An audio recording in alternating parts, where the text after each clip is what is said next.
The Cemetery Game, written by Joseph J. Christiano, performed for you by Scott MacDonald.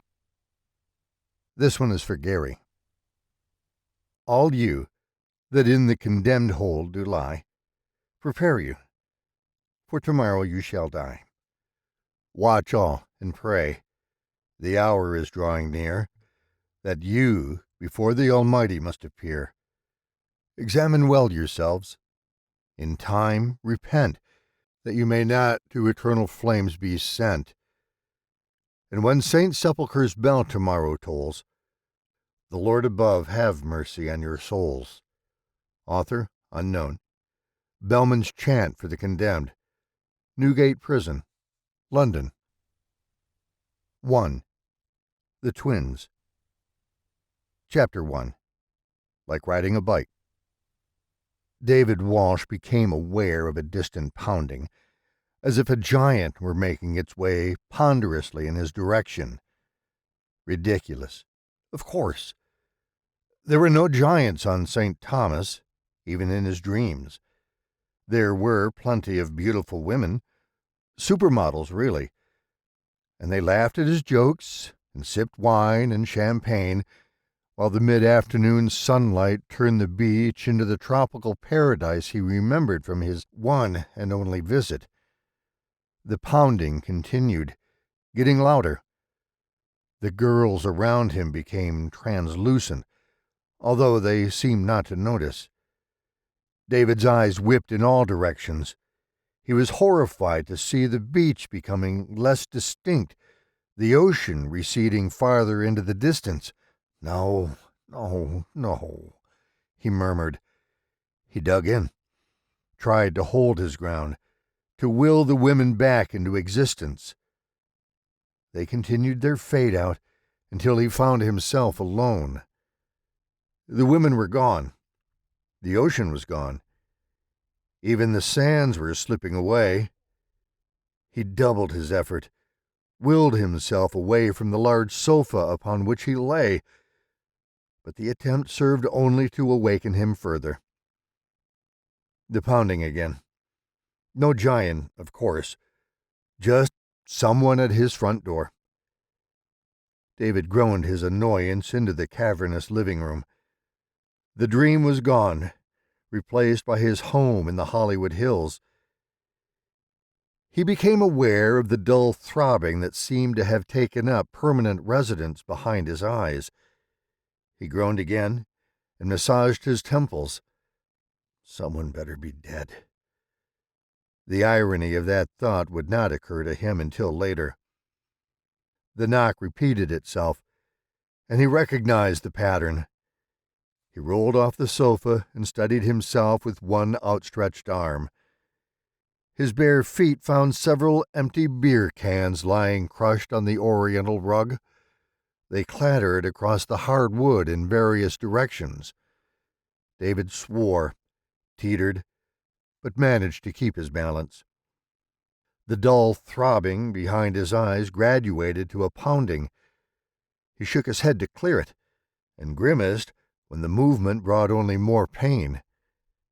The open bottle of aspirin was in its customary place on the end table. He shook out 3 tablets and downed them dry. Sunlight poured through the big windows behind him and to his left. Unlike the pleasant light on the beach, this seemed harsh, judgmental. Mornings always seemed like that, at least lately. David might have felt a twinge of melancholy about his activities of the previous night, had mornings like this not become so frequent. He squinted a bit and lurched in the direction of his front door. He could see the silhouette of a rather large woman raise her hand to the frosted glass and knock again. David stumbled the last few feet to the door and opened it.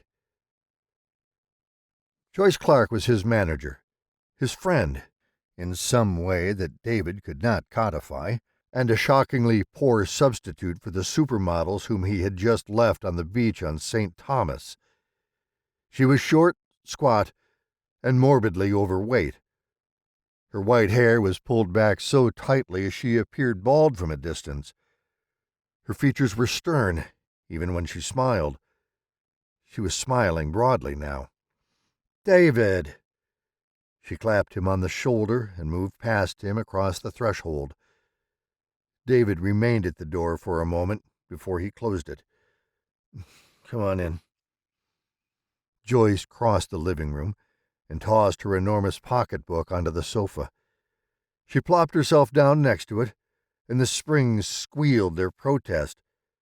She crossed her feet and draped her arms along the top of the sofa and beamed a giant smile his way. "I love what you've done with the place. Early American alcoholic, isn't it?" David reached the recliner and lowered himself quite slowly onto the cushion. He held his head in his hands.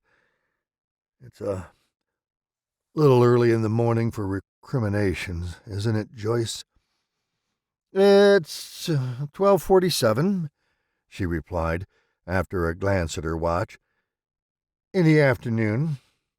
I'm going to give you enough credit to assume you knew that part." David grumbled. His fingers massaged his temples again. He closed his eyes and tried to sink into the recliner. "What's up?" "I got a call last night from a woman in Michigan. She would like us to come out there and see what we can do. She said she used to watch the show, and she thinks we can help her." David continued to work his temples while he waited for the aspirin to kick in. "We're retired, aren't we? And retirement is treating you so well." She kicked an empty beer can across the floor. The noise echoed off the walls and made him wince. "Can we lower the volume a little? It was a rough night." "My keen powers of observation told me as much." Joyce rattled around in her purse. After a few moments, the noise ceased, and she started to read from something. "Emily Andrews, age 95, resides in Lansing, Michigan, wife of George, recently deceased." Her tone changed, became a bit more stern. "She's convinced her husband had a lot of money stashed away, but he passed suddenly and didn't tell her where it was." A pause for dramatic effect. "So she called us." David remained unmoving and silent. "This could be good for us, David." Joyce's tone changed again. It was soft, almost tender. "After that disaster in Nebraska, our image took a pretty big hit.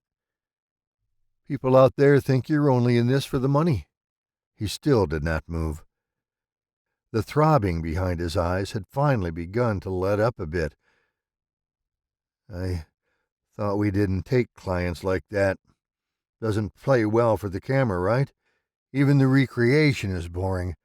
Who's going to want to watch that?" "Spooky murder solving isn't the goal this time. We need something that hits the heartstrings. This could be the one that gets us back in the public's good graces." David sighed and opened his eyes.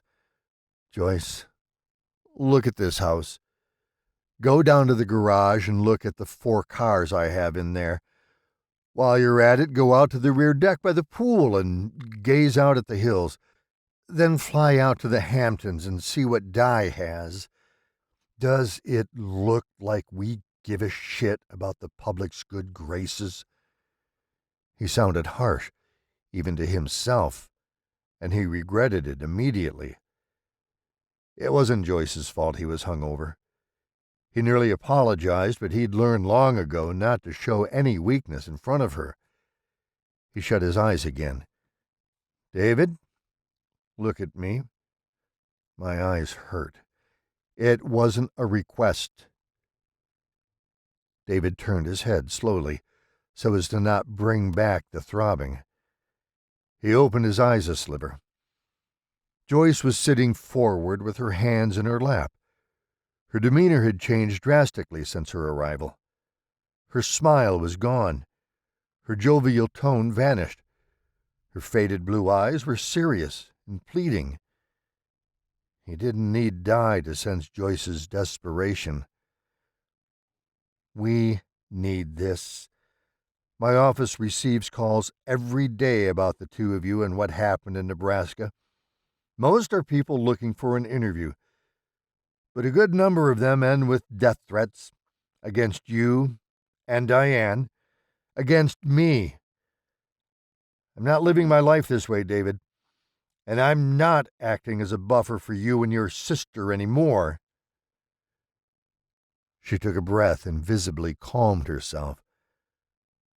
Something like this can show people we're not a bunch of greedy assholes who don't care about anyone or anything but our bank accounts. We fly out there. You and Di do your thing. I have our old camera crew on standby, and they're ready to shoot the whole thing. I doubt it'll lead to a series reboot or anything like that, but the Discovery Channel might be willing to air a special episode. Hell, the cable networks might want in too. David looked away. I didn't know about the death threats.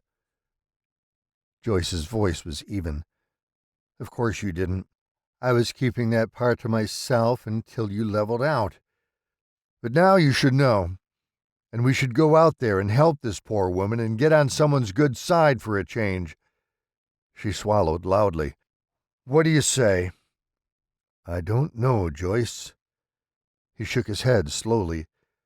I meant what I said about being retired. You, me, and Di all agreed we needed to go underground after that bullshit. It was only what? A year and a half ago? That's not a very long time. It's long enough. I have a good idea how much you and your sister are worth, but I also know you're bored out of your skull. This is the result. She picked up one of the empties from the floor and held it for him to see, as if she were a prosecutor displaying evidence to a guilty man. After everything that happened, how the show was canceled, one would think you'd have learned your lesson and cleaned up your life. David turned on her quickly. The throbbing threatened to turn up a notch, but he closed his eyes and took a long, studying breath. He even managed to stifle the moan that almost made it past his lips. I'd get mad at you, but I'm too friggin' tired. You know I'm right. Joyce placed the empty beer can on the end table. She rooted through her purse again until she found her leather cigarette case. She took out a cigarette and rummaged for her lighter. This is going to solve a lot of problems for us, David. So you're going to do this, and so will Di. For all of us. She lit her cigarette and flicked the ashes into the empty can. Besides, Michigan is quite nice this time of year. The colleges in Lansing are mostly out of session, except for a few summer students, so we'll have a lot of room to work and plenty of time for you two to do what you do. Sounds wonderful. He meant it to sound sarcastic, but his tone held a measure of sincerity. Just one more time. That's all I'm asking here. What's it pay? He didn't care about the money. Not much, anyway. But she would be expecting the question. Joyce puffed on her cigarette and didn't answer. David removed his head from his hands and looked at her. Her reluctance to speak told him everything he wanted to know. Okay, she said finally. It's not much. In fact, our fee is predicated entirely on you two confirming the old guy did indeed have a secret stash hidden somewhere. You find it, we get a cut. She held up her hands when he rolled his eyes. Let me finish. Doing this for her, with no guarantee of payment, will be a good thing. She's exactly the little old lady everybody pictures when they hear the term. If we turn her down, we'll look like insensitive assholes who don't give a shit for anyone other than ourselves. And I'm telling you, our image doesn't need another hit like that. So what do you say? David leaned back slowly. Di will say no. I seriously doubt she'll want to see me. I'm not even sure I want to see her." He held up a hand when Joyce began to protest. "But okay. Count me in. And good luck talking Di into this. If you can somehow get her to agree, I'll do it." "Is she clean now? I mean, is she really clean? Or is she faking it?" "How do I know? I haven't seen her." "You can't find out." David cast a sideways glance in her direction. "At this distance? No. And that was the whole point, wasn't it? It's why she moved out there in the first place. We had to get away from each other." He shook his head again. "At this range, the only thing I can tell you is she's alive. Beyond that, nada. I'll be able to tell as soon as I see her." Joyce gave him her trademark smile. "I'll get her on board with this." She smiled again. "You know how persuasive I can be." David shrugged. He did indeed. "Let me know what she says." After Joyce departed, David sat on his sofa, face in his hands. He felt a powerful urge to call Joyce and tell her he'd changed his mind. It had little to do with going back into the field or any reluctance to help the old woman in Michigan. It was Di, plain and simple. Their parting was under less than ideal conditions. "You fucking bitch!" He found he had no desire to find out if their time apart had eased some of that hostility. "What the hell are you doing? Call Joyce right now. It's perfect because she's driving, so you won't even have to talk to her. Leave a message. Tell her to forget it, and don't answer the phone when she calls back." He very nearly reached for his phone. His hand stopped a few inches short. "For fuck's sake," he whispered. "She's your sister, not some demonic force in human skin. You grew up together, went to school together, got rich and famous together. And it had been 19 months since they last saw each other. Maybe it was time to try to work out the problems between them."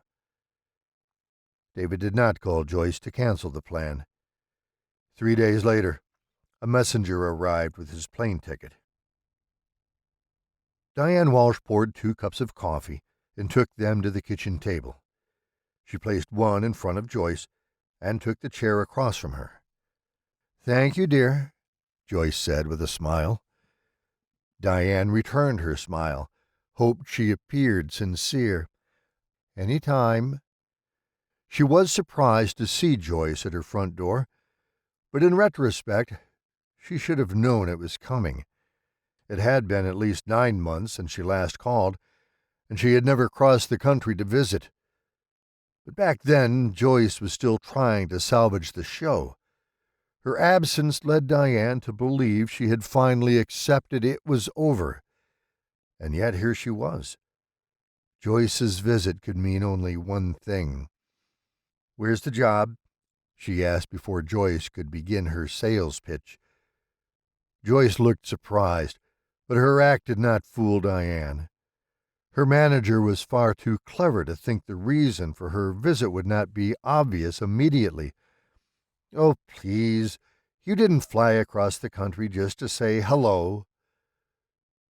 To Joyce's credit, she did not carry her feint too far. "Michigan, Lansing to be precise. Never been there. It's nice, especially this time of year." Joyce sipped her tea and lit a cigarette. "You'll love it." "Uh-huh." Diane swirled the dark liquid in her cup. Joyce regarded the tray of goodies Diane had placed on the table and helped herself to a single chocolate chip cookie. She turned it over in her hand, looked at it longingly, and put it back. "Goddamn diet. It'll be the death of me." "No, that will," Diane replied, and pointed at Joyce's cigarette. You know, my doctor is a perfectly dreadful little man. He's given up on getting me to stop smoking, but I'm afraid he's drawn the line quite boldly when it comes to what I can and cannot eat. If it tastes good, it's off limits. That's a shame. Diane sipped her coffee. Joyce placed her cigarette in the ashtray Diane had provided and folded her fingers together. Di, can I ask a frank question? Diane knew what was coming. She had expected the question before Joyce even made it into the kitchen. Diane was impressed the older woman had managed to hold off this long. Of course. Are you still on that shit? Diane leaned back in her chair. Well, that is pretty frank. A long, loud sigh escaped her. At last she shook her head. No, I've been clean for almost 5 months. Really? Diane held up her first 3 fingers. Scout's honor. She smiled her practiced smile before she could stop herself. It had indeed been 5 months since her last experience with the white powder, but the learned behavior of a drug addict stayed with her. She blushed. I smoke an occasional joint, but that's the only substance I've touched lately. Promise. Joyce nodded and returned her attention to her coffee. She sipped for a few moments. And you're sure about that? 100%. Joyce nodded again. Okay, I'll take you at your word. Don't make me regret it, honey. So what's the deal? Diane didn't bother to wait for a segue. She wanted off the topic quickly. Joyce told her the same story she laid on David. Diane listened to the end and asked, So what's the takedown? Joyce clearly dreaded the answer. She took a deep breath before she put it all on the table. Diane pursed her lips. I'm not going to lie, Joyce. I could use a decent payday, but flying 1,500 miles with no guarantees doesn't really appeal to me. I understand completely, Joyce replied with her most understanding tone. She finished her cigarette and put it out in the ashtray. But we do this job for the publicity. More jobs will come, and we'll be back to making the kind of money we were making before. Before Nebraska? Yes, before Nebraska. Trust me on this, Di. The requests will start coming in again. All we have to do is help out this little old lady who goes to church every Sunday and pays her taxes every year. Her smile returned. I assume you already talked with my brother? Diane took a cookie from the tray. He's in if you are. Diane nibbled on the cookie. Let me think about it, okay? Give me a day or two. I'll call you. Joyce seemed less than ecstatic with the answer, but she also seemed to realize it was all she was going to get for the moment. Very well. Call me when you make up your mind. She pushed her chair away from the table and stood. She leaned for a moment on the back of the chair. Her eyes went to the cabinet above the sink. They lingered there for only a moment before she retrieved her pocketbook. Diane caught her glance and forced herself not to smile. No coke in there, Joyce. Not anymore. And how'd you know about that in the first place? I'll walk you out. They reached the front door in silence. Joyce opened it and stepped out. I'll be waiting for that call, dear. 2 days, max, Diane replied. Maybe sooner. Joyce hugged her and walked slowly to her rental car. Diane waved again as the caddy pulled out of her driveway. When it vanished from view, her smile faded, and she closed the door. Was she really going to try to do this again? It had been just 19 months since their last time out, and that had not ended well. And to top it off, David would be there. She hadn't seen her twin since then. That was intentional on both their parts. She came close to calling him only once, last Christmas Eve. She'd been entirely too high to even attempt a civil conversation. She got as close as calling up his number in her contacts, but her finger froze inches above the call button, and she never pressed it. And now, she was about to agree to see him again. No phone call to break the ice first, and there was too much distance between them for a simple hello using their inside voices. That, at least, would give her an impression of his attitude toward her. No. Their first contact in nearly 19 months would be face to face. That thought alone was enough to make her get her stash and roll a fat one. Diane stood by her back screen door and smoked. Maybe Joyce was right. Maybe they did need something like this. If nothing else, it might kickstart a conversation, a real conversation with her brother. For the first time in more than a year and a half, Diane found she missed him. She wondered if he missed her as well. She might have attempted to contact him right then if they weren't 3,000 miles apart. At this distance, she would be able to sense nothing other than his existence. Yes, she would take Joyce's offer. Even if they were unable to do anything for the old lady, it was possible Diane would leave Lansing with her and David back on speaking terms. She was less than enamored with the idea of playing another round of the game. Diane wondered how it would feel to re-enter the fog after so long. It'll be like riding a bike, she thought.